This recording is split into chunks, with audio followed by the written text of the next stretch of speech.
In September of 1991, a 23-year-old woman named Sherri Rasmussen kissed her husband goodbye and stayed home from work. She had been recovering from an illness, and her townhouse in Los Angeles should have been the safest place in the world. Hours later, her husband returned to find her brutally beaten and shot. The scene looked like a robbery gone wrong, drawers pulled open, electronics missing.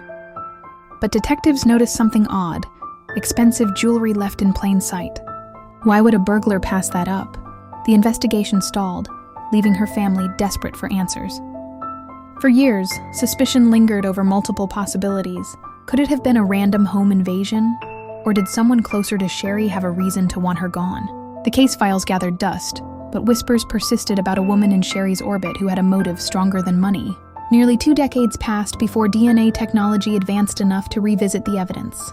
Detectives tested a bite mark left on Sherri's arm, a gruesome detail no one could forget.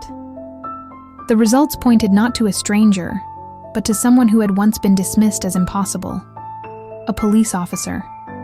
Stephanie Lazarus, a respected detective herself, had a history with Sherri's husband. Before he married Sherri, he had dated Lazarus, and their breakup had not been amicable.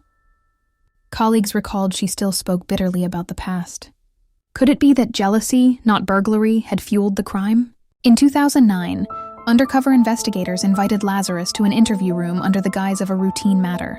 As questions turned to Sherri's death, her confident demeanor shifted. When confronted with the DNA match, she fell silent.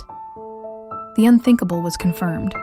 A sworn protector of the law had orchestrated one of its darkest betrayals. The trial riveted the public. A decorated detective guilty of a crime hidden for decades now stood exposed. Sherri Rasmussen's family finally heard the verdict they had waited 23 years to receive: guilty of first-degree murder. Yet the case leaves us with chilling questions. How many crimes lie buried in closed files, overlooked until technology or persistence brings them back to light? And how many people, trusted in positions of authority, carry secrets that could shatter lives? Please like, subscribe, and comment something you'd like to hear next.